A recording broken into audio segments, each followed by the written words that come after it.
दर्शक महानुभावहरू हार्दिक स्वागत गर्न चाहन्छौँ।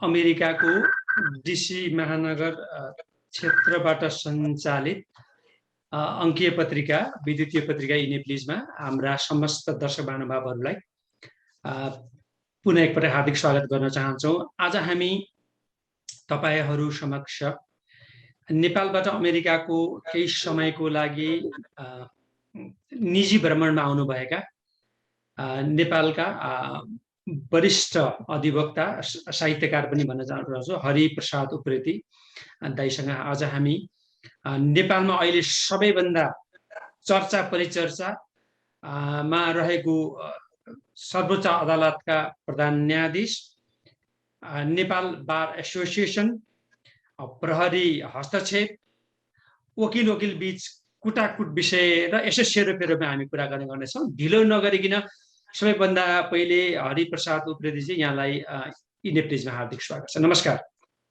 नमस्कार, धन्यवाद। सन्चै हुनुहुन्छ? हजुर, ठिक छु, आरामै छु। आरामै हुनुहुन्छ हैन? यहाँलाई हैन, यहाँ अब स्थापित अधिवक्ता, लामो समयदेखि कानुनी क्षेत्रमा हुनुहुन्छ, साहित्य क्षेत्रमा पनि हामी यहाँले लेखेका कुराहरू पढ्छौँ, लेखहरू हैन, सयौं लेखहरू पनि आइरहन्छन्, देखिरहनु पनि हुन्छ। अनि अन्य क्षेत्रसँग पनि सम्बन्धित हुनुहुन्छ। विशेष गरी तपाईँ झापाली भएको हुनाले झापा विकास मञ्चमा पनि तपाईँ आबद्ध हुनुहुन्छ। त्यसै विषयमा हामी कुरा गर्छौँ। अब दर्शक महानुभावहरू, आज हामी अलिकति मैले पहिले हैन हाम्रो अधिवक्ता हरिप्रसाद उप्रेतीजीको छोटो मात्रै परिचय गराउन चाहन्छु, किनभने हामी अहिले अमेरिकाबाट गइरहेको हुनाले उहाँ पनि अमेरिकामा हुनुहुन्छ। हरिप्रसाद उप्रेती अहिले वर्तमान अवस्थामा काठमाडौँमा बस्दै आउनु भएको छ र सर्वोच्च अदालत बार एसोसिएसनको वरिष्ठ अधिवक्ताको हुनुहुन्छ भने वकालत पनि त्यही गर्नुहुन्छ र उहाँको चिनारी गर्दाखेरि झापा विकास मञ्च भन्ने संस्था छ, त्यसको अहिले वर्तमान अध्यक्ष पनि हुनुहुन्छ र झापा विकास माध्यमबाट धेरै काम गर्नुभएको छ। हामीले विगतमा पनि पत्र पत्रिकामा पढ्यौं र पूर्व अध्यक्ष भनेर पुनरावेदन आयोग त्रिभुवन विश्वविद्यालयको पूर्व अध्यक्ष पनि हुनुहुन्छ र सबैभन्दा ठुलो अहिले जुन प्रधान न्यायाधीशको राजीनामा माग गरिरहनु भएको नेपाल बार एसोसिएसनका पूर्व उपाध्यक्ष नै हुनुहुन्छ। भनेपछि उहाँको अहिले वर्तमान उपाध्यक्षले प्रहरी हस्तक्षेपमा लाठीचार्जमा भएको खबर पनि हामी छ, त्यस विषयमा पनि हामी चर्चा गर्छौँ। र अनुशासन सदस्य, नेपाल कानुन व्यवसाय परिषदको पनि पूर्व सदस्य हुनुहुन्छ। अब म अलिकति यता आउँछु। उहाँको अब सञ्चालक भनेको रमा पद्म स्मृति छात्रवृत्ति पनि उहाँले जनता माध्यमिक विद्यालय शरणामती झापामा गर्नुभएको छ र सह संस्थापक पनि हुनुहुन्छ। प्रतिमान गङ्गा देवी उप्रेती छात्रवृत्ति चाहिँ यसलाई छोटोमा मैले गएँ। त्योभन्दा राम्रो चाहिँ उहाँ आफै प्रकाशनमा चाहिँ बुबा शोका काव्य पनि लेख्नु भएको छ। कानुन पत्रिकाहरूमा त अघि मैले भने धेरै लेख्नु भएको छ। यो हैन, न्यायदूत, कानुन, भर्डिक, पैरवी, ठहर यस्ता कुरामा पनि उहाँले लेखिसक्नु भएको छ। अनेकौं लेखहरू लेखिसक्नु भएको छ र विभिन्न राष्ट्रहरूमा गरिसक्नु भएको छ। विभिन्न सञ्चार माध्यममा समसामयिक लेख्नुहुन्छ। हरिदाई, मैले अब यहाँलाई दाई भनेर सम्बोधन गरेँ। अब वरिष्ठ अधिवक्ता भएको हैसियतले पहिले सुरुमा चाहिँ म सोध्छु, अमेरिकाको भ्रमणको उद्देश्य किन, कसरी भयो, यस विषयमा चर्चा गरेर अनि हामी सिधै अहिले तातो विषयमा जान्छौँ। हरिदाई। हस् विजयजी, धन्यवाद तपाईलाई र तपाईँ माध्यमबाट यी नेप्लिजलाई पनि र यो कार्यक्रम हेरिराख्नु हुने सबै दर्शकहरूलाई पनि मेरो तर्फबाट धेरै धेरै धन्यवाद। म चाहिँ पारिवारिक निजी भ्रमणकै सिलसिलामा यो संयुक्त राज्य अमेरिकाको पहिलो भ्रमणकै सिलसिलामा आएको हुँ। करिब 4 महिना अगाडि आएँ, तर निजी भ्रमणमा आउँदै पनि अब कतिपय आफ्ना संस्थागत दायित्वका कुराहरूलाई पनि यहाँ सकेसम्म उपयोग गरौँ भनेर त्यसलाई अलिकति संस्थागत रूप दिनका लागि पनि केही भेटघाटहरू मैले गरेँ। झापा विकास मञ्चको अध्यक्षको हैसियतले त्योसँग सम्बन्धित विषयमा हामी पछि चर्चा गरौँला। खालि भ्रमणको उद्देश्यको हिसाबमा कुरा गर्दाखेरि चाहिँ निजी पारिवारिक भ्रमणको रूपमा आएको र यो भ्रमणलाई केही हदसम्म केही ठाउँहरूमा चाहिँ संस्थागत रूपमा पनि प्रयोग गरेको छु, यही नै हो। हजुर, धन्यवाद यहाँलाई। अब कुरा नगरौँ भन्दा पनि हुने कुरा नै हैन, प्रधान न्यायाधीश चोलेन्द्र शमशेर जबारा विषयमा पनि छ हैन। र अहिले अद्यावधिक हैन, अहिलेको हैन अद्यावधिक भन्छ, अहिलेको ताजा समाचार अनुसार हिजोसम्मको हिमा चाहिँ अब नेपाल बार एसोसिएसनले हैन जब राजीनामाको माग गरिसकेपछि अब भनौँ न प्रहरी हस्तक्षेप भइसकेपछि चाहिँ धरना दिन सुरु गरिसक्यो हैन। भनेपछि सदैव 12 बजे आउनुपर्ने प्रधान न्यायाधीश 11 बजे आएर प्रहरीले गर्यो हैन। अब यसलाई अब हैन तपाईँ आफै नेपाल बार एसोसिएसनको पूर्व उपाध्यक्षको हैसियतले यो अहिलेसम्मको भएको कुरालाई अलिकति पृष्ठभूमि गर्दै अलिकति बाहिर बस्ने हैन नेपाली जनताहरूलाई पनि भन्नुपर्यो। किनभने तपाईँ धेरै दलहरूको कसैको पनि काखी च्यापेर हैन भजन गाउने झोला बोकेर त्यति हिँड्नुको देखिँदैन। स्वतन्त्र विचार भएको व्यक्ति हो हैन। कुनै तपाईँ कुनै राजनीतिक आस्थासँग पनि कुनै न कुनै बेला त हुनुहुन्छ, तर त्यसो भन्ने बित्तिकै सदैव त्यसरी पछि लाग्ने व्यक्ति होइन, हामी त्यसरी बुझेका छौँ। यो अब त्यहाँदेखि यहाँसम्मको अलिकति अब विस्तारसम्म के भन्न, यसरी अब भनौँ न पूर्व उपाध्यक्षको हैसियतले के भन्न मिल्छ अहिलेलाई? धन्यवाद।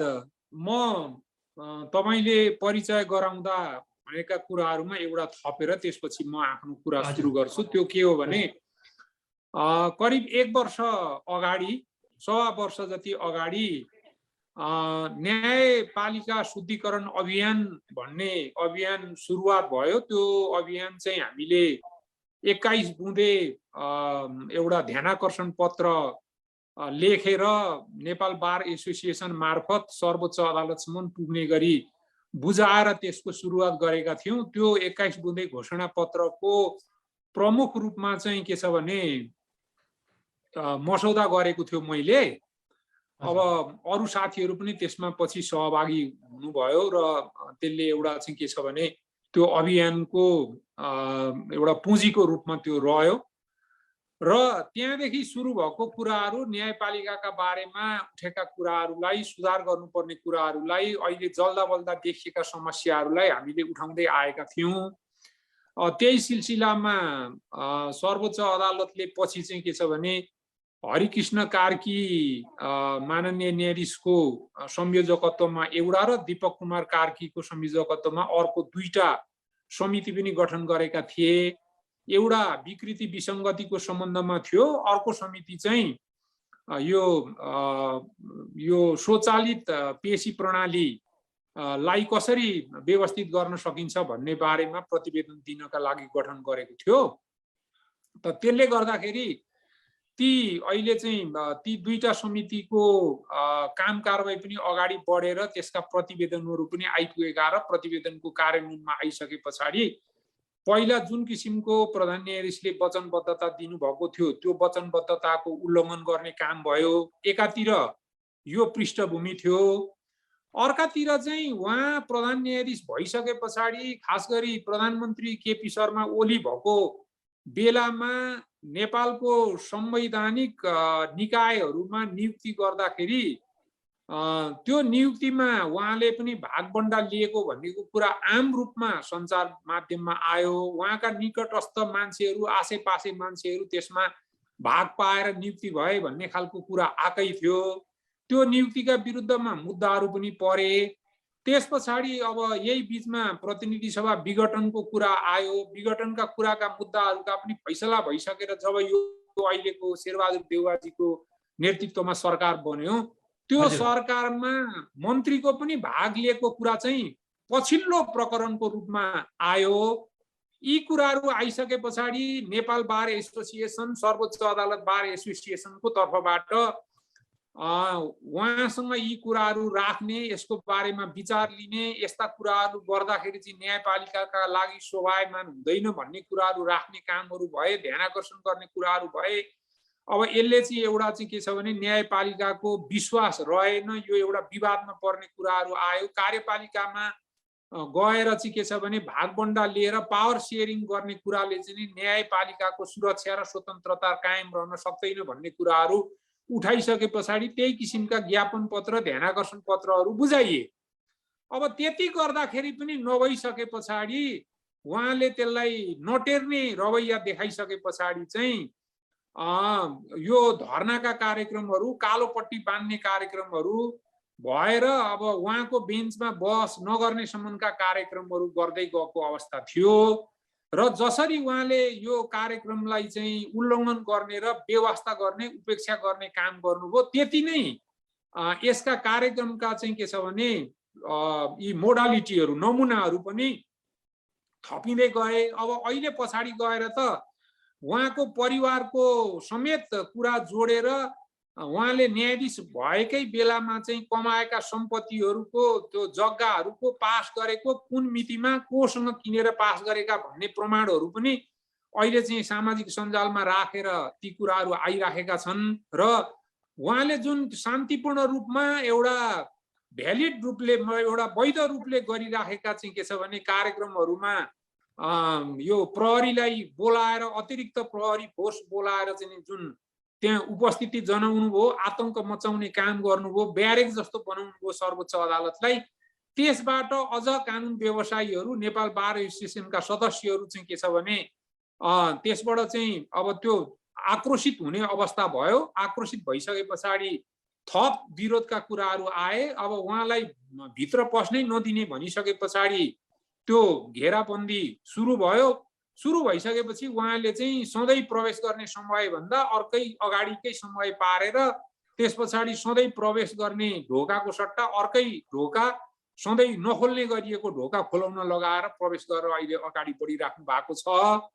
अब यो हिसाबले म यति विचार गर्छु, मेरो कुरा भन्ने भन्दा पनि आम दर्शकहरूले बुझ्नुपर्ने कुरा के हो भने सर्वोच्च अदालतको प्रधान न्यायाधीश जस्तो पदमा बसेको व्यक्ति, उनका विरुद्धमा यति आफ्नै सहकर्मी न्यायाधीशहरू, पूर्व न्यायाधीशहरूको समाज, पूर्व प्रधान न्यायाधीशहरू, पत्रकारहरू, नागरिक समाजहरू, अरू धेरै विशिष्ट व्यक्तिहरूले बोलेर तपाईले अब विश्वास गुमाउनु हो, तपाईको नेतृत्वमा न्यायपालिकाले काम गर्न सकेन, अब न्यायपालिका चाहिँ तपाईकै नेतृत्वमा अब अगाडि बढ्न सक्दैन।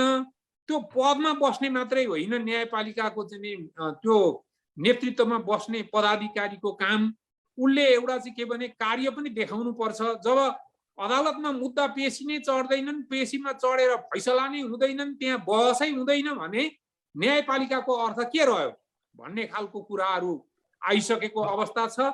यस्तो अवस्थामा पनि उहाँ निर्लज्ज भएर त्यो पदमा बसिराख्नु भएको स्थितिले नै के बोध हुन्छ भने उहाँ चाहिँ तपाईँ हाम्रो दिमागको मस्तिष्कमा हुने तन्तुहरू एक दुईवटा या घटी या बढी भएको मान्छे हो। तपाईँ हामी जस्तो नर्मल मान्छेले सोच्न नसक्ने कुराहरू उहाँले गरिराख्नु भएको अवस्था छ अहिले। अच्छा हजुर, यहाँलाई मैले यही विषयमा मैले ध्यान आकर्षण गराएँ होइन। अनि होइन यो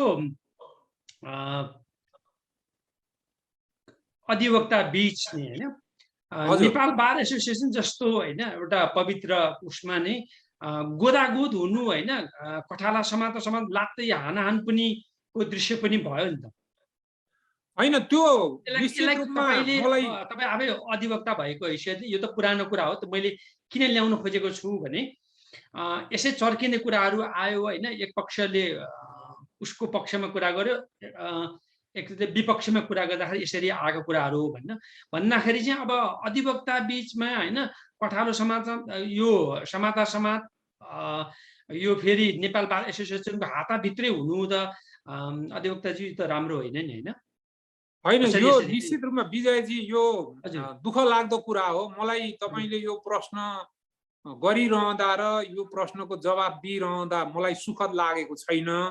अब यो एकातिर सर्वोच्च अदालतका प्रधान न्यायाधीशको बहिर्गमनको सन्दर्भमा नेपाल बार एसोसिएसनका कार्यक्रमहरू अगाडि बढिरहेका बेला नेपाल बार एसोसिएसनको हाताभित्र दुईजना कानुन व्यवसायीका बीचमा देखिएको कुरा पनि यो सन्दर्भमा गाँसिन गयो। वास्तवमा त्यहाँ प्रत्यक्ष रूपमा हेर्दाखेरि त्यो अब हात हालाहाल गरेको लाती हानाहान गरेको कुरा देखिए पनि नेपाल बार एसोसिएसनले चलाएको आन्दोलन यसले गरेको आह्वानको पक्ष या विपक्षमा त्यहाँ तर्कातर्की भएको कुराहरू चाहिँ नदेखिकन खालि भौतिक रूपमा हातालालको कुराहरू बढी देखिएको हुनाले यो कुरासँग धेरै गाँसिएको अवस्था त छैन।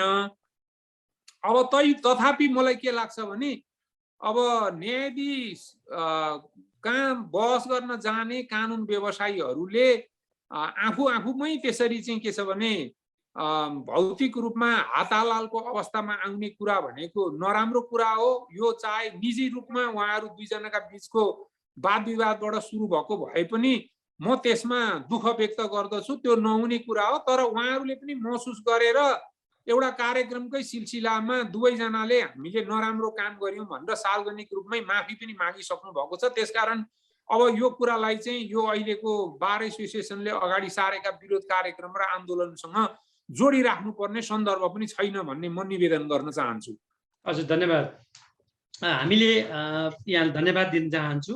अब आफै तपाईँ स्वयं पूर्व उपाध्यक्ष भएको हैसियतमा मैले यो कुरा पनि जोडिहालेको होइन, कहिले पनि नहुने भने यो इतिहासमा भनेपछि यो अहिले 78 सालमा होइन सबैभन्दा भने इतिहासमै सबैभन्दा पहिले प्रधान न्यायाधीशलाई यो किसिमको दबाब, यो किसिमको क्रियाकलाप त इतिहासमै पहिलो पटक भएको हो कि योभन्दा पनि पहिले राणाकालमा अब त कहिले त्यस्तो भएका पञ्चायती कालको त कुरै भएन होइन, त्यस्तो कहिले भएको थियो त उपेन्द्रजी?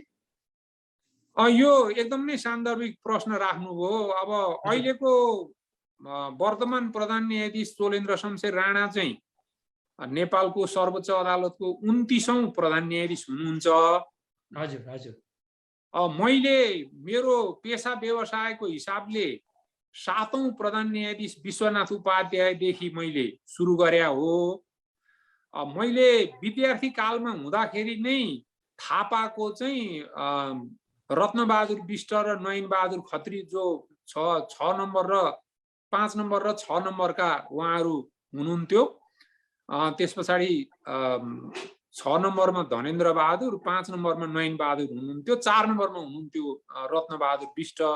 त्यतिका प्रधान न्यायाधीश चाहिँ म मेरो आफ्नो अलिकति सक्रिय जीवनबाट नै चिनेका प्रधान न्यायाधीशहरू हुन् र मैले आजसम्म थाहा पाएकोमा यति प्रधान न्यायाधीश र न्यायाधीशहरूकै हकमा पनि न्यायाधीशहरूको हकमा एकपटक परमानन्द झा सर्वोच्च अदालतको अस्थायी न्यायाधीश, उहाँको दरबन्दी चाहिँ पुनरावेदन अदालतको मुख्य न्यायाधीशमा भएको बेलामा त्यो रबिन्सन काण्डको मुद्दामा उहाँको बारेमा पनि अलिकति यति तहमा त होइन, तर अब उहाँले पदमा बस्नु हुँदैन, फर्काउनु पर्छ, उहाँले चाहिँ यो न्याय यसमा चाहिँ के छ भन्दाखेरि एउटा न्याय मार्ने काम गर्नुभयो भन्ने खालको कुरा आएको थियो परमानन्द झाको हकमा। तर प्रधान न्यायाधीश चाहिँ कुनै पनि प्रधान न्यायाधीशले यो लेभलको बेइज्जती बेहोरेको अवस्था थिएन र यसरी तपाईको आफ्ना कलिग, अब तपाईको पूर्व न्यायाधीशहरूको समाज, पूर्व प्रधान न्यायाधीशहरू, बार एसोसिएसन पनि सबै बार एसोसिएसन चाहिँ यस रूपमा विरोधमा उत्रिएको भनेको यो इतिहासमै पहिलो पटक हो। र तपाईँ एउटा विचार गर्नु न, सर्वोच्च अदालतको जस्तो सम्मानित प्रधान न्यायाधीशको जस्तो सम्मानित पदमा बस्ने मान्छे यति बेइज्जतीका बीचमा पनि बसिराख्नु भएको छ भनेपछि उहाँको नैतिकताको, आचार संहिताको, उहाँको बौद्धिकताको, उहाँको निष्ठाको लेभल कस्तो छ, उहाँको तहको कुन तहको मान्छे हो भन्ने कुरा उहाँको व्यवहारले नै देखाइरहेको छ। मैले थप भनिराख्नै पर्दैन।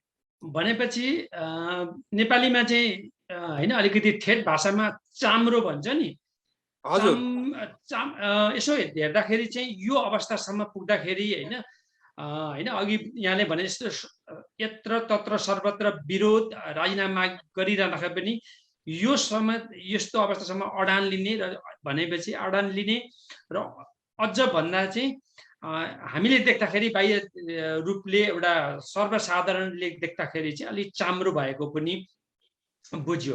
भनेपछि अब नेपाल बार एसोसिएसनको तपाईँ पनि पूर्व उपाध्यक्ष भएको हैसियतले अब लक्ष्य यसको चाहिँ चुरो अब के हो त भनेपछि वार कि पार अथवा वार कि पार हो या हुन्छ या हुँदैन उपाध्यक्षज्यू? अब एउटा कुरा कस्तो छ भने व्यक्तिगत रूपमा चोलेन्द्र शमशेरजीको कुराकानी गर्नु पर्दाखेरि उहाँको न्याय सेवामा प्रवेशको बिन्दुदेखि नै एउटा विवादको भुमरीबाट प्रवेश गर्नु भएको हो। उहाँले जस्तो एउटा त्यति बेलाको हुनेवाला प्रधान न्यायाधीशका विरुद्धमा उमेर सम्बन्धी विवादको मुद्दा आफ्नै फर्ममा काम गर्ने आफ्नो सहयोगी मार्फत दायर गर्न लगाएर अनि बहस गर्ने बेलामा निवेदनको उल्टो निवेदकको माग दाबीको चाहिँ विपरीत किसिमको बहस गरेर अनि त्यस पछाडि त्यसमा बार्गेनिङ गरेर ब्ल्याकमेलिङ गरेर त्यो पद प्राप्त गर्नु भएको भन्ने कुरा आएको थियो। यो पहिलो बिन्दु। अब विशेष अदालतको न्यायाधीश हुँदाखेरि गरेका फैसलामा उहाँले गरेका फैसला मध्ये चाहिँ 36 वटा फैसलामा 35 वटा फैसलाहरू चाहिँ उल्टी भएका छन् भन्ने कुराको रेकर्डहरू आएको छ। अब पुनरावेदन अदालतको न्यायाधीश भएका बेलामा म्यारिज खेल चाहिँ तासको यो जुवा खेल होइन यो बौद्धिक खेल हो भन्ने फैसला गरेको कुरा गर्नुभयो। पछि सर्वोच्च अदालतबाट त्यो फैसला उल्टेको छ। अब तपाईको यतापट्टि आइसके पछाडि बेन्च गठन गर्दाखेरि होस् अनि त्यस पछाडि मुद्दाको पेशी तोक्दा होस् मुद्दाको फैसला गर्दा र आदेश गर्दा होस् अब जति चाहिँ तपाईका करका मुद्दाहरू छन् ठुलो बिगो भएका मुद्दाहरू छन् त्यस पछाडि संगीन फौजदारी अपराधमा संलग्न भएका ठुलठुला व्यक्तिहरूका मुद्दा छन्।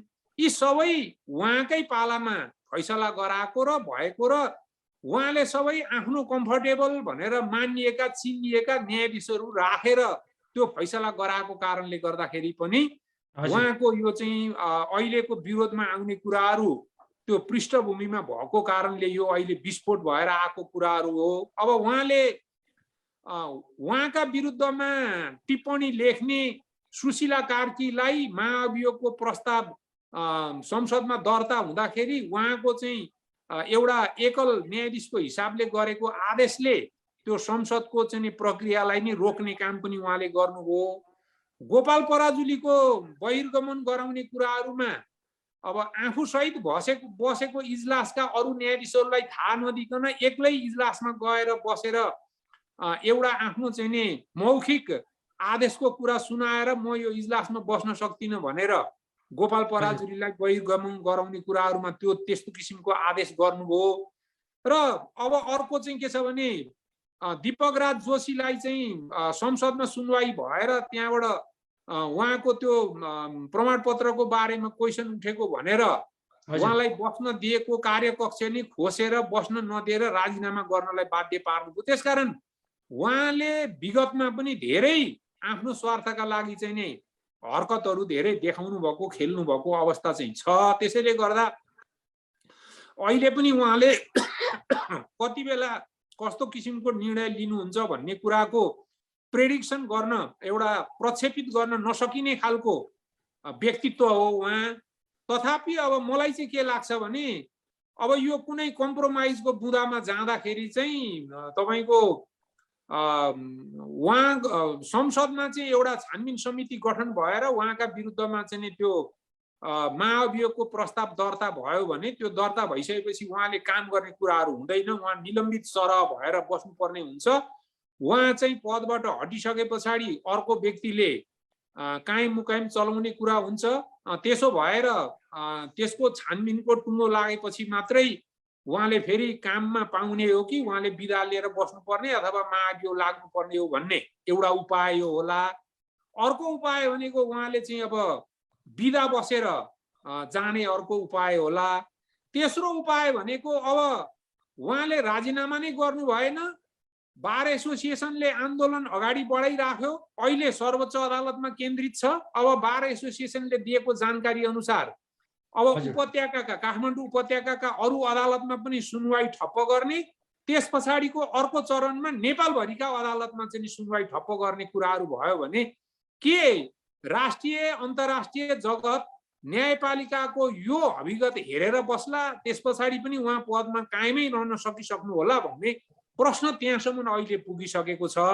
अन्तर्राष्ट्रिय जगतबाट पनि यसले चाहिँ के छ भने अहिलेको प्रधान न्यायाधीशबाट न्यायपालिकाको मूल्य र मान्यता, स्वतन्त्रता, निष्पक्षता, तटस्थता अनुसार चाहिँ कार्य सम्पन्न हुन नसकेको कुराको जुन विरोध उठिरहेको छ त्यस सम्बन्धमा छानबिन र जाँचबुझ हुनुपर्छ भन्ने आवाजहरू पनि आइसकेका छन् अन्तर्राष्ट्रिय संस्थाहरूबाट। त त्यस कारणले गर्दाखेरि महाअभियोग बिदा अथवा चाहिँ के छ भने एउटा यो उहाँलाई चाहिँ नि एउटा छानबिनको दायरामा ल्याएर त्यसको नटुङ्गेसम्म कामबाट अलग राख्ने काम कारबाहीबाटै यो समस्याको निकास आउँछ होला भन्ने मलाई लाग्छ। अब यो मध्ये कुन विकल्पमा जाने हो यो भविष्यले र उहाँले देखाउने व्यवहारले चाहिँ नि यो निर्धारण गर्छ। हजुर, धन्यवाद वरिष्ठ अधिवक्ता हरिप्रसाद उप्रेतीजी। दर्शक महानुभावहरू, अघि मैले भने अहिले अमेरिकाको निजी भ्रमणमा आएको समयमा ई नेप्लिजले पनि एउटा अवसर प्राप्त गरेको हो। अघि मैले पनि भनिसकेँ, साहित्यकार हुन्छ, पुस्तक लेख्नुहुन्छ, अमेरिकामा बसे पनि लेखहरू लेखिरहनु भएको छ र सबै कुराहरू अहिले त अब होइन अमेरिका 24 घण्टा बत्ती जाँदैन, अहिले त नेपालमा पनि जाँदैन होइन, सबै कुरा आफू चाहिँ अध्यावधिक भएर बस्नु भएको छ, सबै कुराहरू थाहा हुन्छ, सबै कुराहरू भनिसक्नुभयो उहाँले। अब महाअभियोगको कुराहरू पृष्ठभूमि पनि दिनुभयो। अधिवक्ताजी, मैले यसमा यहाँ कुरा ल्याएँ, अब जस्तै धेरै कुराहरू तपाईँले त्यसलाई समेट दिनुभयो होइन। अब यो सर्वोच्च अदालतका नि अब भनौँ न प्रधान न्यायाधीशको राजीनामाले नै सबै समस्याको समाधान हुन्छ भन्ने हामीले ठान्नु यो उपयुक्त हुन्छ कि के हुन्छ यसमा यहाँको के एकदमै राम्रो राजीनामा नै समस्याको समाधान हो त? किनभने होइन अघि सबै कुराहरू तपाईँले उल्लेख गरिसक्नु भयो, तथापि राजीनामा नै समस्याको समाधान हो त प्रधान न्यायाधीश? बिल्कुल। अहिले म विजयजीले राख्नु भएको प्रश्नको त उत्तर दिन्छु नै, त्यसको साथसाथै अहिले सञ्चार माध्यम र सामाजिक सञ्जालमा पनि आएका अर्का दुईटा कुराहरू पनि अरू उठेका छन्। एउटा कुरा के छ भने न्यायाधीशहरूले किन यो ट्रेड युनियनको जस्तो गरेर हडताल गरिराख्नु भएको छ भन्ने एउटा प्रश्न पनि छ र यो समस्या चाहिँ राजीनामासँग मात्रै जोडिएको हो, त्यसपछि समाधान हुन्छ त भन्ने अर्को प्रश्न छ। कानुन व्यवसायी जो चाहिँ आन्दोलनमा हुनुहुन्छ उहाँहरूका आचरणको बारेमा चाहिँ विचार हुनु पर्दैन भन्ने यी कुराहरू छन्। तर मेरो भनाइ यसमा के छ भने जहाँसम्म न्यायाधीशहरूले यो इजलासमा बस्नलाई इन्कार गरिराखेको अवस्था छ, म तपाईँलाई बडो सिम्पल साधारण भाषामा बुझ्ने भाषामा के भन्न चाहन्छु भने फैसला गर्ने प्रक्रिया जति निष्पक्ष, तटस्थ र पारदर्शी हुनुपर्छ, पेशी तोक्ने त्यो फैसलाका लागि पेशी तोक्ने प्रक्रिया पनि त्यत्तिकै निष्पक्ष, पारदर्शी र तटस्थ हुन जरुरी छ।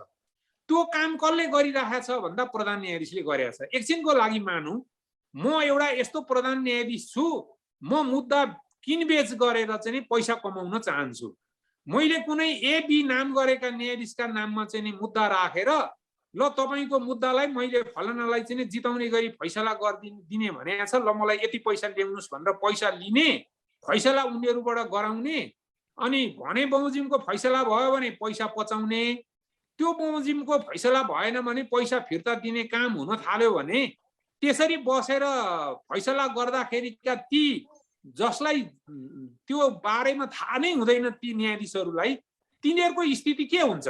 आजको स्थिति भनेको त्यो हो। प्रधान न्यायाधीशले आज तोकेको मुद्दा पेशी तोकेको र गठन गरेको इजलासमै प्रश्न उठिसकेको अवस्थामा त्यस्ता विवादास्पद व्यक्तिले तोकेको मुद्दाको पेशी हेरेर फैसला गर्नु भनेको कुराहरू पनि न्यायमा पर्छ कि अन्यायमा पर्छ भन्ने कुरा चाहिँ एउटा प्रश्नवाचक चिन्ह अगाडि सरेको हुनाले, अगाडि उठेको हुनाले अहिले बाँकी 19 जना न्यायाधीशहरू चाहिँ के छ भने उहाँले तोकेको पेशीमा बस्नलाई इन्कार गरिराख्नु भएको कुरा छ। यो कुरालाई हामीले कसरी बुझ्नु पर्यो भने उहाँहरूले चाहिँ आफ्नो मनले कुनै काम गर्नलाई इन्कार गरेको कुरा होइन कि दूषित तवरले तोकिने पेशीहरू हेर्दाखेरि पनि मान्छेलाई अन्याय पर्छ भन्ने कुरालाई चाहिँ त्यो अन्याय हुन नदिनका लागि उहाँहरूले त्यसो गरिराख्नु भएको छ भन्ने कुरा चाहिँ बुझ्न जरुरी छ यो न्यायाधीशको हकमा यो। हजुर अब जहाँसम्म तपाईँले सोध्नु भएको यो प्रश्न छ राजीनामाले मात्रै चाहिँ समस्याको समाधान हुन्छ कि हुँदैन भन्ने कुरा, त त्यो चाहिँ के छ भने हामीले भनेकै छैनौँ, अरू पनि धेरै कुरा छन् हाम्रा। यो संसदीय सुनवाईको कुरा छ, यो न्याय परिषदको संरचनाको कुरा छ, यसका काम कारबाहीका कुराहरू छन्, यस बीचमा नियुक्ति भएका न्यायाधीशहरूको पुनरावलोकन हुनुपर्छ भन्ने कुराहरू छ। यी सबै कुरा न्यायपालिकाको शुद्धिकरण र शुद्धिकरण भित्र चाहिँ हामीले उठाउँदै गएका कुराहरू हुन्। प्रधान न्यायाधीशको राजीनामा या बहिर्गमन कुनै हिसाबले भएपछि ती मुद्दाहरू किनारा लाग्छन् त्यतिकै सकिन्छन् भन्ने होइन। हामी यसलाई त तल चाहिँ के छ भने यो पत्तालबाट खोजेर निकालेर भए पनि ती मुद्दाहरूलाई अगाडि बढाएर छोड्छौँ। चाहे प्रधान न्यायाधीशको पदमा चोलेन्द्र शमशेर बस्नुहोस्, चाहे दीपक कार्की बस्नुहोस्, चाहे अरूको कुनै महानुभाव आएर बस्नुहोस्, हाम्रा ती एजेन्डाहरू चाहिँ जाँदैनन्। र यसले चाहिँ के छ भन्दाखेरि अरू न्यायाधीशमा देखिएको न्यायाधीशले चाहिँ न्यायको विचलन गरेर कमाएको जोडेको सम्पत्तिको छानबिन गर्ने कुरा, वकिलहरूकै सम्पत्तिको छानबिन गर्ने कुरा, उनीहरूले कति कर तिरेको छ भन्ने कुरा बुझ्ने कुराहरू समेत पनि त्यसमा चाहिँ हाम्रो अभियान अन्तर्गत पर्दछन्। तर ती अभियान अन्तर्गत पर्ने कुराहरूको लागि चाहिँ नि ती सबै एकैचोटि जोड्ने भन्दाखेरि प्रधान न्यायाधीशबाट भइराखेको अहिलेको दुष्कर्म र अकर्मण्यतालाई चाहिँ नि एउटा अभयदान पुग्ने भएको अवस्था भएको हुनाले पहिलो शर्तमा चाहिँ उहाँले त्यो कुरा गर्नुपर्छ, त्यस पछाडि क्रमशः ती अरू सुधारका पक्षमा पनि जानुपर्छ भन्ने मेरो चाहिँ मान्यता छ। हजुर अधिवक्ताजी, मैले यसैमा जोडे, यत्रो होइन खेल सुरु भयो होइन, खेल भइसकेको छ, प्रहरी हस्तक्षेप भयो होइन, लाठीचार्ज भयो, के अरे भनौँ न घाइते भए होइन, अब धरना भयो, यस्तो अवस्थासम्म पनि धेरै राजनीतिक दलहरू चाहिँ मौन रहनुको होइन लाई रहनु र मौन रहनुलाई तपाईँले कसरी व्याख्या गर्नुहुन्छ, कसरी बुझ्नुहुन्छ? ओहो, यो एकदम नै अहिलेको जल्दो बल्दो प्रश्न तपाईँले यो राख्नुभयो। यसमा चाहिँ मेरो भनाइ के छ भने तीनटा कुरा छन् हेर्नुहोस् राजनीतिक दलका। पहिलो कुरा, राजनीतिक दल आफू शुद्ध रूपले काम नगर्ने भएपछि के हुन्छ, उनीहरूले गरेका काम कारबाहीका विरुद्धमा अदालतमा मुद्दा पर्छ। अदालतमा मुद्दा पर्यो भनेदेखि त हार या जित दुई मध्ये एक हुन्छ। अब त्यहाँ नहार्नका लागि राजनीतिक दलहरू जो सत्तामा छन्, शक्तिमा छन्, जो चाहिँ बढी एउटा सशक्त बहुमत हासिल गरेर बसेका छन्, ती दलहरूका नेताको चाहिँ चाहना के हुँदो रहेछ भने मैले जस्तोसुकै काम गरे पनि अदालतले पनि त्यो काममा ठप्पा लगाइदियोस्, त्यसलाई अनुमोदन गरिदियोस् भन्ने चाहना भएको हुनाले उनीहरूले चाहिँ जहिले पनि आफ्ना कार्यकर्ता आफ्नो इसारा अनुसार काम गर्ने मान्छेलाई चाहिँ त्यहाँ लाने काम गर्दा रहेछन् सर्वोच्च अदालतको न्यायाधीशमा। पछिल्लो तहमा गएपछि राजनीतिक तवरबाट यस किसिमले मान्छेहरू नियुक्ति गर्ने एउटा हरकत राजनीतिक दलहरूबाट भएको छ जो सत्तामा बसे। एउटा कुरा यो। दोस्रो कुरा, विभिन्न राजनीतिक दलका नेताहरूका विरुद्धमा र नेताहरूद्वारा पनि दोहोरो रूपमा मुद्दा सर्वोच्च अदालतमा दायर भएका छन्। नेताहरूका विरुद्धमा पनि मुद्दा छन्, नेताहरूले अरू नेताका विरुद्धमा पनि मुद्दा दायर गरेका छन्। केही केपी शर्मा ओलीले दायर गरेका छन्, केही माधव कुमार नेपालले दायर गरेका छन्, केही चाहिँ तपाईँको सभामुखका विरुद्धमा दायर भएका छन्, केही केपी ओलीका विरुद्धमा दायर भएका छन्। यसले गर्दाखेरि यी सबैजना त्यो मुद्दामा म चाहिँ के छ भने अदालतको संरक्षण पाउन सक्छु कि भनेर अदालतसँग चाहिँ डराएर पनि बसेका छन्। दोस्रो कुरा। तेस्रो कुरा भनेको चाहिँ के छ भने अदालतले चाहिँ सकेसम्म मेरो संरक्षण हुने गरी चाहिँ फैसला गरिदिएदेखि हुन्थ्यो भन्ने मान्यता अर्को तेस्रो किसिमको रहेको छ। यो राजनीतिक दलहरूका बीचको यो तीन खालको मनोविज्ञानले गर्दा अहिले चाहिँ के छ भने प्रधान न्यायाधीशको बारेमा नबोलेको अवस्था हो। अब यसमा पनि खास गरी भन्नु पर्दाखेरि पहिला संवैधानिक आयोगको नियुक्तिमा केपी शर्मा ओलीले भागभण्डा दिएको र उहाँलाई आफ्नो पक्षमा प्रयोग गरेर अनि त्यति बेलाका विपक्षी दलका नेता शेरबहादुर देउवालाई पनि भाग दिएर विपक्षीलाई पनि आफ्नो पक्षमा पारेर अनि आफ्नो पार्टीभित्र चलेको अन्तर्कलहमा आफ्ना पार्टीभित्रका आफ्ना विरोधीहरूलाई तह लगाउनका लागि केपी ओलीले जुन हरकत गर्नुभयो त्यही हरकत आफू प्रधानमन्त्री बनिसके पछाडि शेरबहादुर देउवाले पनि मन्त्री परिषदमा भागभण्डा दिएर गरेका कारणले गर्दाखेरि उहाँहरूको नैतिकता खुस्किसकेको छ, उहाँहरूको चाहिँ एउटा तागत छामिसकेको अवस्था छ। प्रधान न्यायाधीशले उहाँहरूका प्रधान न्यायाधीशका विरुद्धमा बोल्न सक्ने एउटा नैतिकता गुमाइसकेका कारणले गर्दाखेरि उहाँहरू बोल्न चाहनुहुन्न र आफू चाहिँ पार्टीको प्रमुख भएको कारणले गर्दाखेरि पार्टीलाई पनि औपचारिक रूपले त्यो प्रधान न्यायाधीशको बारेमा बोल्ने, महाभियोग लगाउने, मुद्दा चलाउने अथवा छानबिन गर्ने त्यो बारेमा चाहिँ उहाँहरू पक्षमा या विपक्षमा बोल्न सक्नु भएको छैन। पक्षमा बोल्ने त ठाउँै छैन, कुन उहाँले बोल्न सक्ला र विपक्षमा बोल्न पनि उहाँहरू विगतमा चुकिसकेको कारणले गर्दाखेरि त्यो बोल्ने नैतिकता गुमाइसकेका कारणले गर्दाखेरि राजनीतिक दलहरू चाहिँ मौन भएर बसेका हुन्। हजुर धन्यवाद। यहाँ एउटा खगेन्द्र अधिकारी दाइले एउटा जिज्ञासा मात्रै राख्नु भएको, जिज्ञासा होइन तपाईँ। हरि सर नमस्कार, नेपालको सर्वोच्च न्यायालयमा हाल भइरहेको समस्याको बारेमा ई-नेप्लिज मार्फत फेसबुक प्रत्यक्ष प्रसारण कार्यक्रम देख्न पाउँदा धेरै भन्दा धेरै खुसी लागेको छ भनेर खालि एउटा तपाईँ एकदम तपाईँ मार्फत मेरो धन्यवाद पुगोस् उहाँलाई। उहाँहरू जस्तै जसले हेरिदिनु भयो, अब प्रतिक्रिया त उहाँहरूले भोलि पछि आफ्नो दिनु होला। मैले हेरेर यो प्रतिक्रिया दिनुभएकोमा धन्यवाद मेरो तर्फबाट। हजुर अब फेरि यसै श्रृङ्खलामा हामी जाउँ, अलिक पछाडि जाउँ भनेपछि अब लगभग होइन नेपाल बार एसोसिएसनले आज धरना त्यसपछि चरणबद्ध रूपमा चाहिँ त्यो होइन यो धरना दिने विरोधको कार्यक्रम रहन्छ भन्ने पनि उल्लेख गरिसकेको अवस्था छ होइन। नेपालमा त अहिले अब बिहानै 8 बजे भनेपछि अलि 7 बजिसक्यो। अब शुभारम्भ त्यहाँ क्रियाकलापहरू विरोधका चहल पहल सुरु भइसक्छ भनेपछि अब एकछिन परिकल्पना गरौँ, परिकल्पना नगरौँ होइन। यद्यपि प्रधान न्यायाधीशले राजीनामा दिनु भएपछि चाहिँ अनि सुधारका पक्षहरू चाहिँ अथवा कार्यक्रमहरू चाहिँ के हुन सक्छन्? अब यहाँ पनि होइन वरिष्ठ अधिवक्ता भएको हैसियतले यसमा जाउँ न, यसमा के भन्नुहुन्छ? अब पहिलो कुरा हरिकृष्ण कार्कीजीको नेतृत्वमा जुन प्रतिवेदन आएको छ त्यो प्रतिवेदनको कार्यान्वयनमा जानुपर्ने सिलसिला उठ्छ र त्यो कार्यक्रमको त्यो प्रतिवेदनको कार्यान्वयन भनेको यो पेशी चाहिँ प्रधान न्यायाधीशले आफ्नो मन खुसीले तोक्ने होइन, त्यो राफल प्रणालीबाट तोक्ने व्यवस्था लागू हुनुपर्छ भन्ने त्यसको सिफारिस छ। अब वैज्ञानिक रूपले अर्को स्वचालित प्रणालीको प्रादुर्भाव गर्न नसकेसम्मका लागि चाहिँ जुन राफल सिस्टमको सिफारिस भएको छ पहिला त्यो लागू हुनुपर्छ। एक।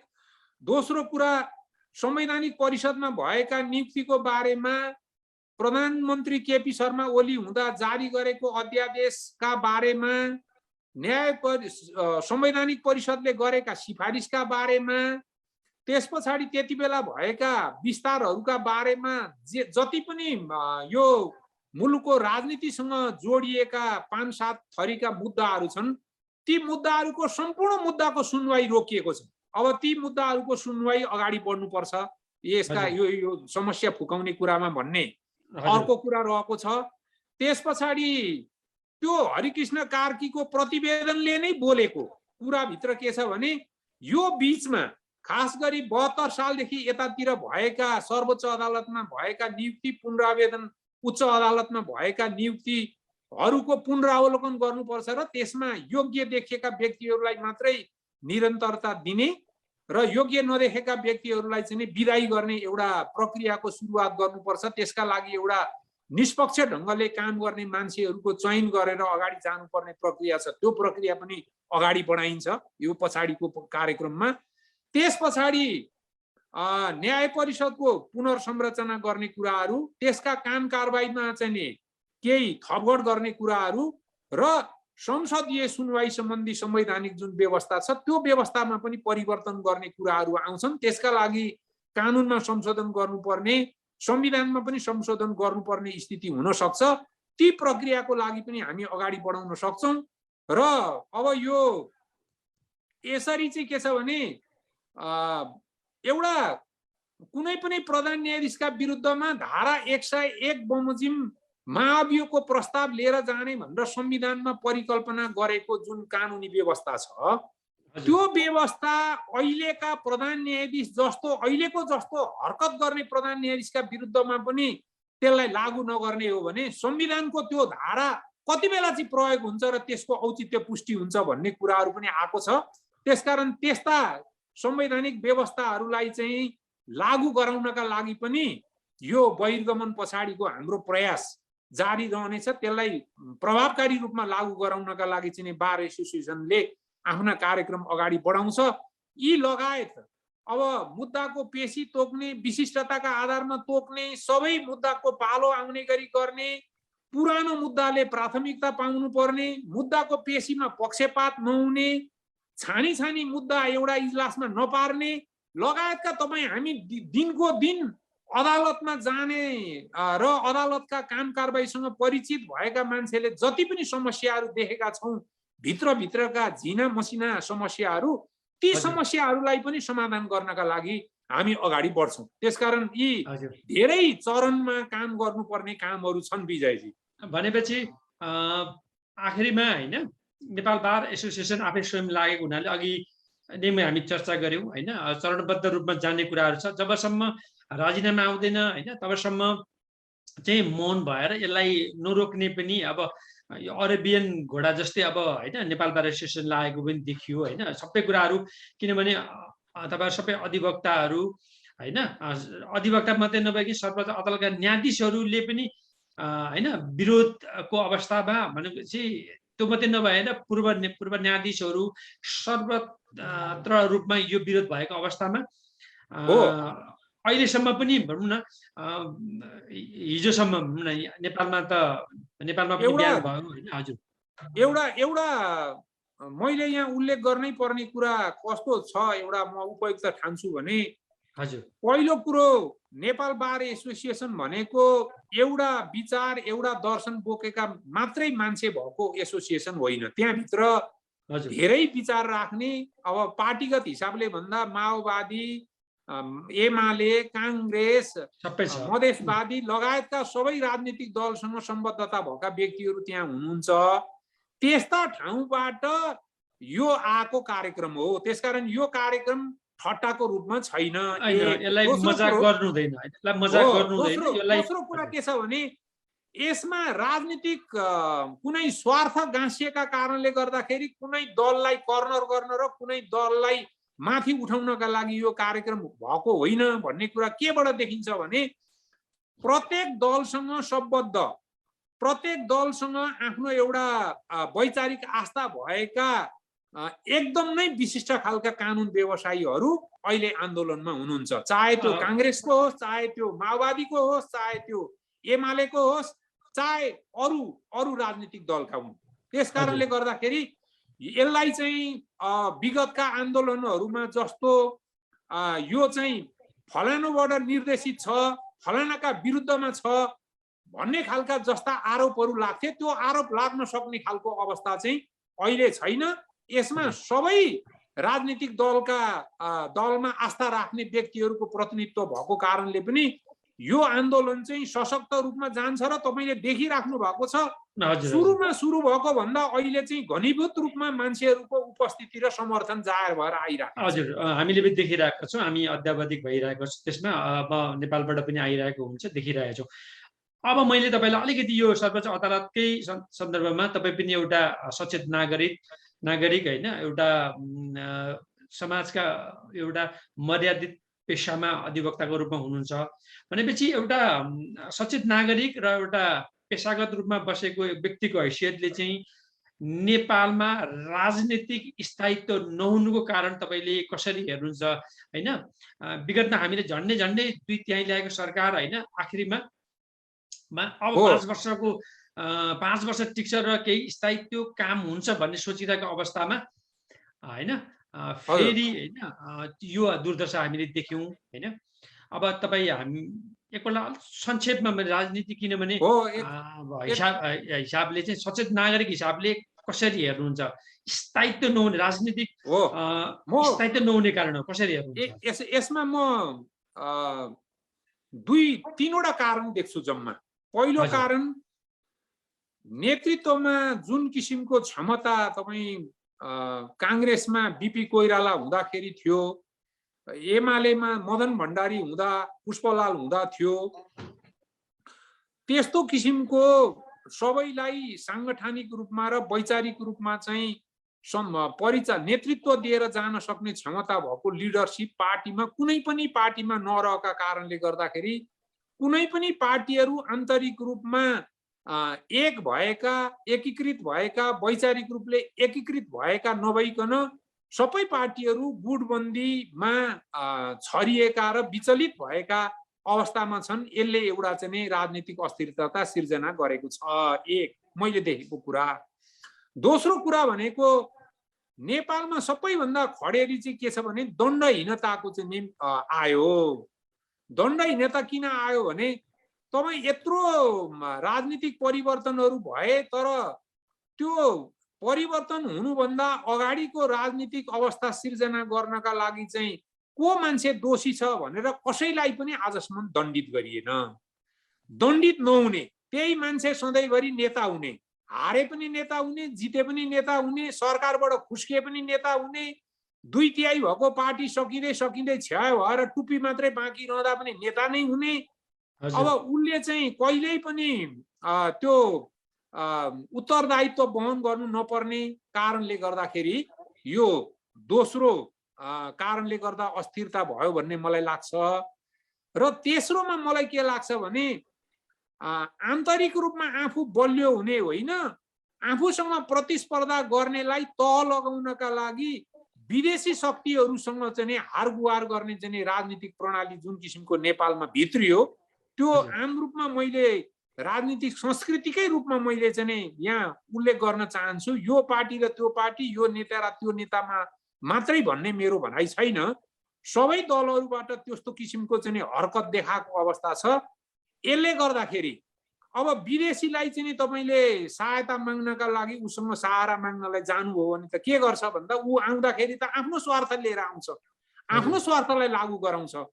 यस बीचमा तपाईँमा यी सीमाका विवादहरू, नागरिकताका विवादहरू, तपाईँका पारवहन सम्बन्धी विवादहरू, अहिले नै आएका यी अरू एमसीसी लगायतका अरू धेरै कुराहरूको सम्बन्धमा चाहिँ जुन वाद विवाद आएको छ, यो विदेशीलाई निम्त्याउने, विदेशीका अगाडि गएर चाहिँ लम्पसार पर्ने प्रवृत्तिले गर्दाखेरि आएको हो। कोही दक्षिणतिर लम्पसार पर्ने, कोही उत्तरतिर पर्ने, आफ्नो चाहिँ राष्ट्रिय एउटा चाहिँ नीतिमा एकबद्ध हुने खालको कहिले पनि नहुने भएका कारणले गर्दाखेरि मुख्य यी 3टा आन्तरिक रूपमा नेतृत्वको क्षमताको अभाव, पार्टीमा सङ्गठित अवस्थाको अभाव र आफ्ना प्रतिस्पर्धीलाई तह लगाउनका लागि चाहिँ विदेशीलाई गुहार गर्ने संस्कृतिका कारणले गर्दाखेरि चाहिँ राजनीतिक अस्थिरता भएको होला भन्ने मलाई लाग्छ।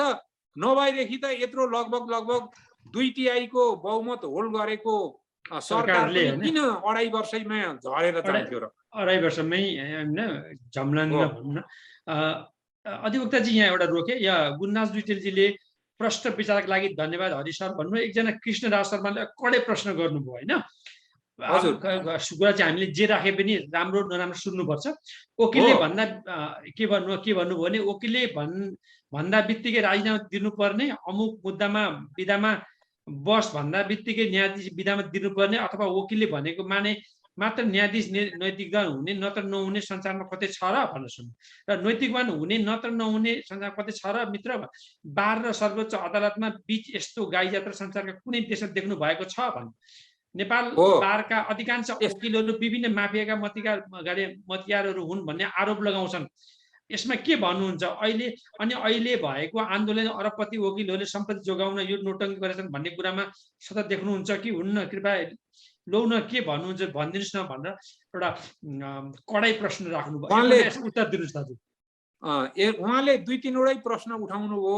पहिलो कुरा के हो भने प्रधान न्यायाधीशसँग राजीनामा माग्ने कुरा उठाउनु भयो। यसमा मेरो सिम्पल एउटा सामान्य मेरो निवेदन गराइ के छ भने उहाँ अहिले 29औं प्रधान न्यायाधीश हो। किन पहिलाका प्रधान न्यायाधीशसँग चाहिँ राजीनामा मागेनन् वकिलहरूले? किन अहिले मागे? किन अरूतिरको विरोध पनि अहिलेका प्रधान न्यायाधीशमा आयो? म तपाईँ मार्फत एउटा कुरा म निवेदन बिन्ती गर्न म चाहिँ दर्शक साथीहरूलाई के भन्न चाहन्छु भने अहिलेको स्थिति यो कारण हो कि परिणाम हो? यो त परिणाम हो। हिजोका काम कारबाहीको परिणाम आज निक्लेको, यो कारण होइन। त्यसकारण परिणाम निकाल्ने काम हिजो भएको छ भने यो घटनालाई चाहिँ यो कारणको रूपमा नहेरौँ, यसलाई चाहिँ परिणामको रूपमा हेरौँ।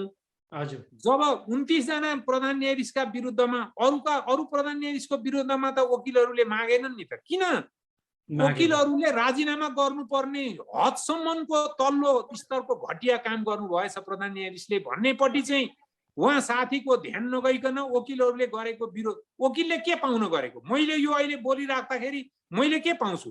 म कुनै दलको सदस्य होइन, मैले कुनै नियुक्ति पाउने मेरो उमेर छैन। म त एउटा आम नेपाली जनताले स्वच्छ रूपको न्याय पाउने ठाउँ हो त्यो।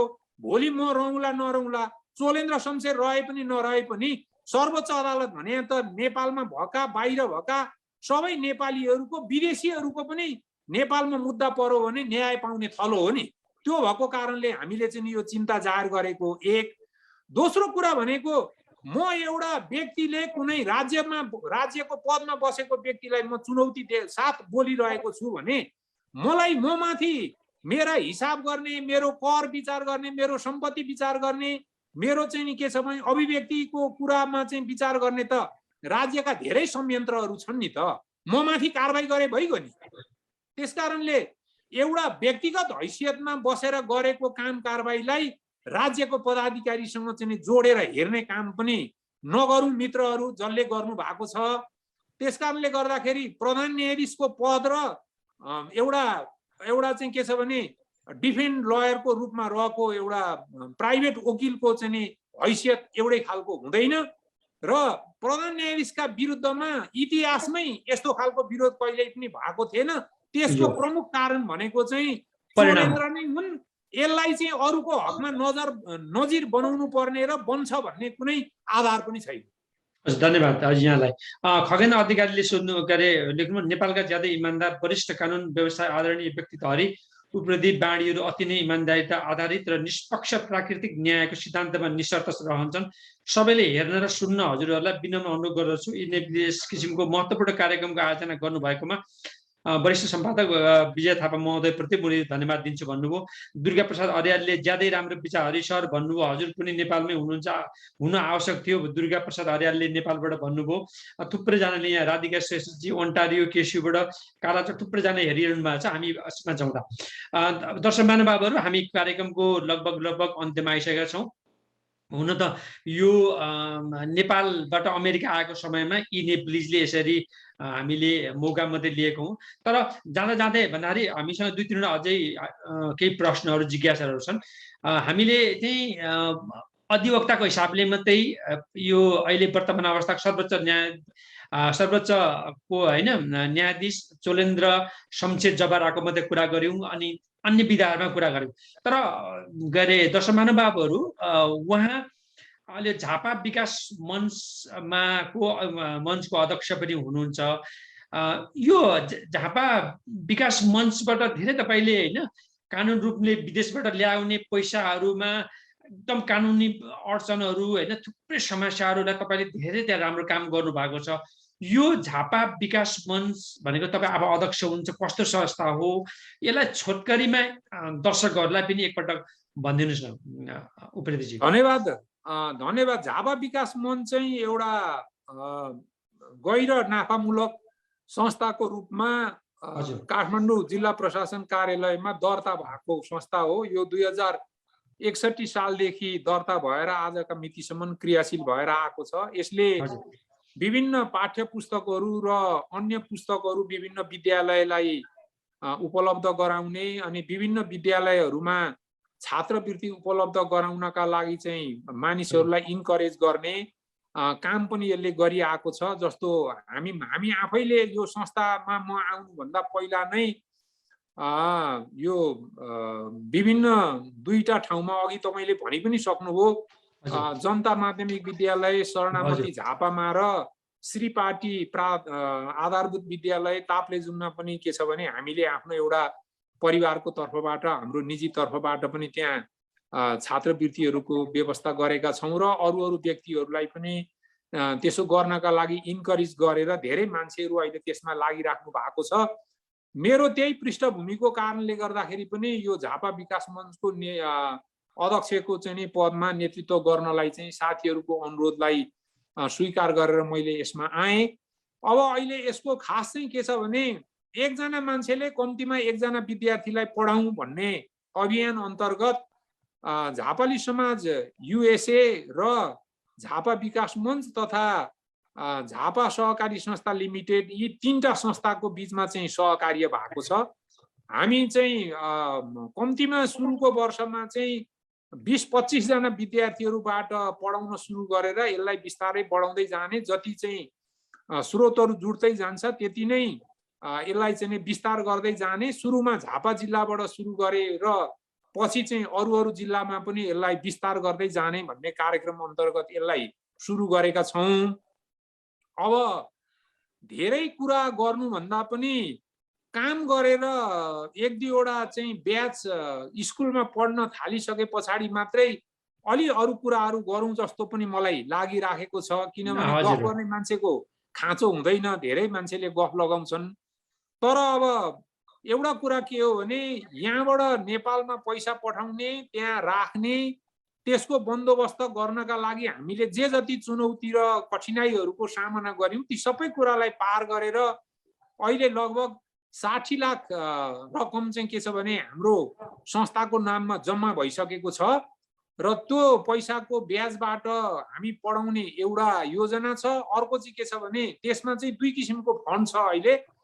एउटा प्रत्येक वर्ष दिने खालको फन्ड एउटा र जीवनमा एक पटक दिने र त्यही एकै पटक दिएको चाहिँ पैसाको ब्याजबाट पढाउने गरी दुई किसिमका स्किमबाट यो संस्था चाहिँ अगाडि बढिराखेको छ। र यसले चाहिँ अरू संस्थाहरूसँग पनि सहकार्य गरेर काम अगाडि बढाउनका लागि आग्रह गरे अनुसार हामीले गरेका थियौं। अरू संस्थाहरूको झापामा क्रियाशील भएका संस्थाहरूको खास सक्रियता नदेखिएपछि झापाली समाज युएसए र झापा विकास मञ्च तथा त्यो सहकारी संस्थाका बीचमा चाहिँ सहकार्य भएर अब अगाडि बढेको हो। अब आउँदो सेसन शैक्षिक सत्रदेखि हामीले विद्यार्थी पढाउन सुरु गर्नेछौँ। सुरुमा यी विद्यार्थी पढाउँदै गएर विद्यार्थीको संख्या बढ्दै गएपछि र हाम्रो क्षमताले भ्यायो भने एउटा आफ्नो स्कुलै निर्माण गरेर त्यसमा हामीले दिएको छात्रवृत्ति अन्तर्गत पढ्ने र पैसा उठाएर पनि पढ्ने दुवै खालका विद्यार्थीहरू राखेर पनि पढाउने सम्मको योजना पनि छ र यसलाई झापा जिल्लाबाट बाहिर पनि विस्तार गर्ने योजना छ। हाम्रो जब यो त्यो स्थितिमा हामी पुग्छौं त्यति बेला चाहिँ झापा भन्दा बाहिरका नेपाली जुनसुकै नेपाली दाजुभाइ दिदीबहिनीहरूसँग पनि हामी हातेमालो गर्न तयार छौं। पहिला एउटा विश्वास देखाउँ, त्यस पछाडि मात्रै स्रोत र साधनको चाहिँ याचनामा लागौं भन्ने उद्देश्यका साथ यो संस्था अगाडि बढिराखेको छ। यसमा तपाईले मलाई यो प्रश्न गरेर यी जानकारीहरू दिने अवसर मलाई जुन दिनुभयो यसको लागि विजयजीलाई धेरै धेरै धन्यवाद छ। यसमा हजुर उपेन्द्रजीलाई एकछिन रोके मैले। हजुर धन्यवाद। यसैमा छोटोमा मात्रै भनिदिनु होला। तपाईँ अब हैन झापा विकास समितिको अध्यक्ष हुनुहुन्छ, सबै कुराहरू भन्नुभयो भनेपछि 60 लाख जम्मा छ भनेपछि अरू ठाउँमा पनि हैन भनेपछि जिल्ला बाहिर पनि निक्लेर विद्यार्थीहरूलाई आफ्नै विद्यालय भवन निर्माण गर्ने कुरा पनि गर्नुभयो भनेपछि अब यहीँबाट सन्देश दिनुहोस् त। विश्वभरि झापालीहरू छन्, हाम्रो छेउछाउमा पनि सबै झापालीहरू छन् हैन। झापालीहरूलाई विकासको लागि यो जुन तपाईले 60 लाख जम्मा गर्नुभएको छ, अन्य सहयोगको लागि पनि विश्वभरि रहेका मुलुक बाहिर रहनुभएका नेपाली दाजुभाइहरूलाई झापालीहरूलाई चाहिँ के सन्देश दिन चाहनुहुन्छ छोटोमा भनिदिनुहोस् त। छोटोमा म के दिन्छु भने मैले के गरिराखेको छु, संस्था कता गइराखेको छ भन्ने कुरा तपाईहरु प्लिज एकदम नै निकटवर्ती भएर हेरिदिनुस्। सक्नुहुन्छ भने झापा विकास मञ्चको आजीवन सदस्यता नि लिएर त्यो संस्थालाई पनि तपाईहरुले आफ्नो संस्था बनाइदिनुस्।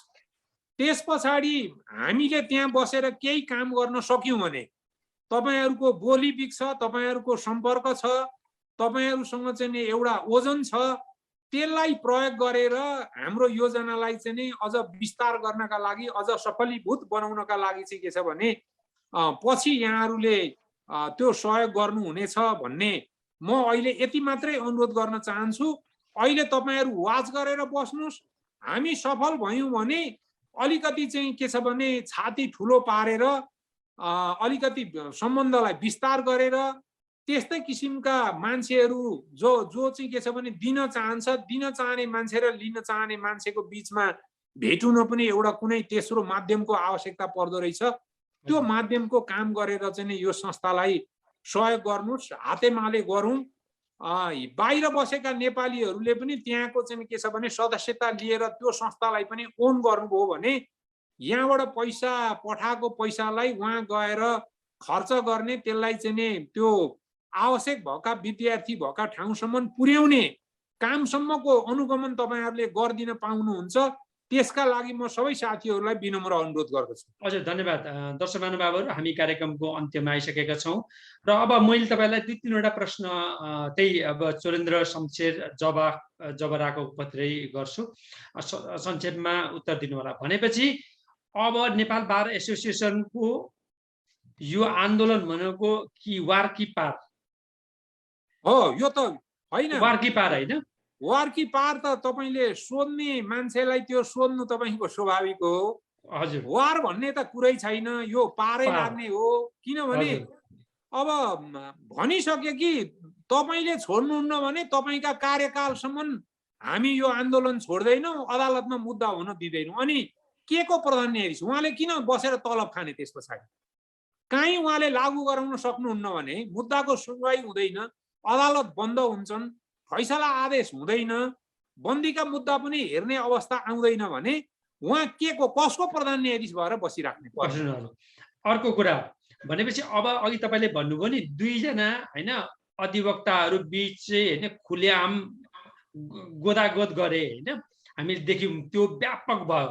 अघि तपाईले भने जस्तो अब यो कुरालाई चाहिँ नल्याउँ भनेपछि तपाईले पनि भन्नुभयो हैन, यसलाई म दुखित छु, यस्तो नहुनु पर्ने भन्नुभयो भनेपछि अब पनि त तपाईको अब पक्षमा दिनेहरू चाहिँ राजीनामा माग्छन्, विपक्षमा दिने भने अझै फेरि यो हाम्रो भाले जुदाई त कहीं हुने सम्भावना त्यस्तो त हुँदैन नि त वकिल बीच? यस्तो हुन्छ नि, खेती गरेका ठाउँमा विजयजीलाई कतिको थाहा छ? म त पहाडको ठिटो अलि गाउँको कुरा, खेतीपातीको कुरा थाहा छ। मकैमा काली पोके लाग्छ क्या, काली पोके भन्ने हुन्छ। त्यो चाहिँ मकै बिग्रेर घुर्र उड्ने खालको कालो कालो धुलो बस्छ मकैमा। हो, अब यो कस्तो हुन्छ भने म तपाईलाई यसको सिम्पल कारण बताउँछु। कुरा के छ भने त्यो संवैधानिक निकायमा 52 जना मान्छे नियुक्ति भएका छन्। ती मान्छेलाई थाहा छ हामी गैर कानुनी हिसाबले नियुक्ति भएको, संसदीय सुनवाईको बाटो छलेर नियुक्ति भएको, भागबण्डा अन्तर्गत नियुक्ति भएको, छलफलै नगराइकन नियुक्ति भएको, त्यो गणपूरक संख्या नि नपुगिकन बैठक बसेर नियुक्ति भएको भन्ने कुरा उहाँहरूलाई थाहा छ। त्यसो भएको हुनाले चोलेन्द्र शमशेर सर्वोच्च अदालतबाट हिँडो र त्यो मुद्दा फैसला हुने भयो भने हाम्रा विरुद्धमा जान्छ भनेर उनीहरूले आफ्ना नाता गोता पैसा खर्च गरेर किन्न सक्ने मान्छेहरूलाई आन्दोलनको विरुद्धमा परिचालन गरेका छ।